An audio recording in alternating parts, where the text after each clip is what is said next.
Sequels are back as Kung Fu Panda 4 and Dune Part 2 provide a strong 1-2 punch.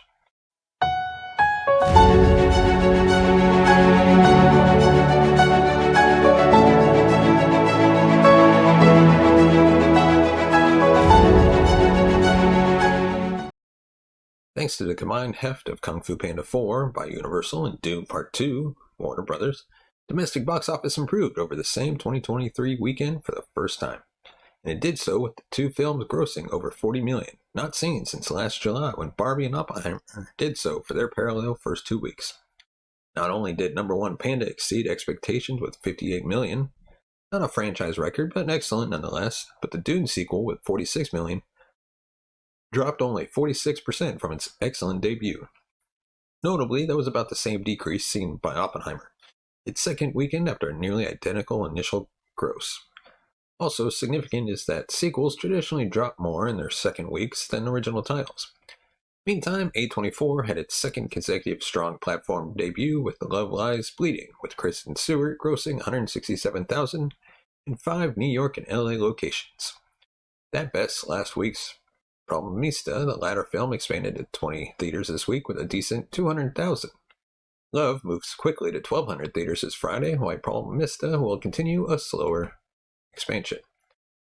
2 other smaller titles also debuted wide. Number 3 Imaginary by Lionsgate from Blumhouse Productions did $10 million, while Angel Studios' religious biopic Cabrini placed 4th with over $7.5 million. 2 debuting Asian titles are also in the top 10. YOLO by Sony from China will soon be the first 2024 release to reach $500 million globally, nearly all in its home market. It grossed an impressive $840,000 in only 200 theaters. Shaitan from Fun Asia from India is 10th, with around $800,000 in 405 theaters. The total gross of about $139 million is the highest since August 2nd to the 4th last year. That brings the year-to-date shortfall to 10%. Not good, but at least improved. If that holds for the full year, 2024 would be a bit over $8 million.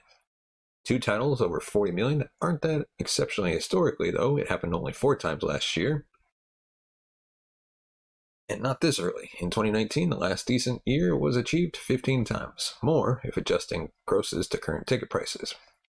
Panda benefited from the success of its 3 predecessors, but particularly from the lack of any similar family-appealing release since Christmas. The $85 million budget film was timed to play over the next few weeks, during which nearly all schools will have at least 1 week off at different times. This Dune not only doubled the opening of the 2021 initial release, but its second weekend held far better. Last time the drop was 62% with an eventual gross of $108 million domestic, with both COVID issues and a same-day HBO Max release taking their toll. This time it's already reached $157 million, with this hold likely guaranteeing at least a $250 million domestic take. The gross so far easily bests the previous 2024 top grosser, Bob Marley, One World, and at number 5 this weekend, that musical biopic has reached $89 million, with a shot still at hitting $100 million domestically. With most films playing at home and months after their release, all Oscar-nominated films this weekend grossed under $2 million total. Best is Perfect Days, Japan's international film nominee, with $300,000 in 241 theaters, with $2.7 million total. Other notable entries are this year's collection of nominated short films from Magnolia. The $3 million gross already equals last year's collection. Poor Things is just about $34 million, which impressively is close to what 2018 The Favorite took in, though again with lower ticket prices. So to recap, at number 1 is Kung Fu Panda 4, I should say, followed by Dune Part 2, Imaginary at 3, Cabrini at 4, Bob Marley, One Love at number 5, Ordinary Angels at 6, Madame Web at 7, Migration at number 8, YOLO at number 9, number 10 is Shaitan, and now on to our next topic. The confirmation of the Super Mario Bros. Movie 2 was made by Nintendo executive and Illumination CEO founder Chris Meledandri, with the sequel are all set to once again bring together the talents of Nintendo, Universal, and Illumination to continue the adventures of Mario and Luigi. Animation on the Super Mario Bros. Movie 2 is, quote, beginning soon, with the project described as, quote, based on the world of Super Mario Bros. Alongside the movie's description, there were further hints that the project could in fact be much more than just a sequel to the Super Mario Bros. Movie, and instead further expand the world and the franchise as a whole. Based on the hugely popular video game franchise and featuring the beloved Nintendo characters, the Super Mario Bros. Movie follows the iconic Brooklyn plumbers and brothers, Mario and Luigi, as they are transported through a mysterious pipe to a magical new world. But when the siblings are separated, an epic adventure begins. While it was met with mixed reviews, the Super Mario Bros. Movie saw huge success at the box office, garnering $1.36 billion worldwide and earning the biggest worldwide opening weekend for an animated movie, as well as being the first movie based on a video game to gross over $1 billion. So it's no wonder that Nintendo, Universal, and Illumination are looking to expand on such monumental success. And on to our next topic, of course. Yeah, gotta address Christopher Nolan winning Best Director in the Oscars for his Oppenheimer. Christopher Nolan finally claimed his place among the Oscars elite with his first Best Director win for the biographical drama Oppenheimer. Victory was one of many for the third highest grossing movie of 2023, and there was no doubt that the night was well and truly all about Nolan and the team behind the movie.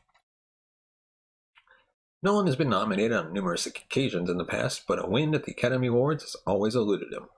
Oppenheimer has changed all of that, with its combination of compelling storytelling, stunning visual effects, and the directorial flair that Nolan always strives to bring to his movies. Through Nolan's lens, the film became more than just another biographical look at a point in history, and delved deep into the human cost that came with one of the biggest leaps in scientific advancements. Nolan's win at the Oscars for Best Director was the culmination of several weeks of accolades he claimed on his way to this achievement. The success of Oppenheimer across the board is more than just a win for the movie, but also the films that have led Nolan to it. From the mind-bending narratives of Memento and Inception, to the epic scale of Interstellar and Dunkirk, Nolan has continued to push boundaries of what it is possible to put on screen, and his blending of historical fact and speculative fiction in Oppenheimer shows the director at his best. Nolan's win followed several others for Oppenheimer across the night, as well as picking up several awards in production categories. The film landed both Robert Downey Jr. and Cillian Murphy with their first ever Oscars, as they picked up Best Supporting Actor and Best Actor, respectively. As the night headed towards its close, it was clear that there was only ever going to be one movie that dominated the night's proceedings, and Oppenheimer did not disappoint. Delivering on the back of its huge box office, the Academy Awards completed what has been a flawless journey for the entire team behind this movie. Let us know your thoughts on the topics we've covered today in the comment section below. Is there a story we missed that we should have covered? Let us know. And of course, go ahead, give us a thumbs up if you like our video. Hit that subscribe button and hit the bell notification button to be notified of future videos. And of course, if you want to support the channel, buy me a coffee at buymeacoffee.com, and your support will go directly into upgrading our content, creating new content, and hopefully one day taking this show on the road. As always, thank you so much for watching and listening. We'll see you.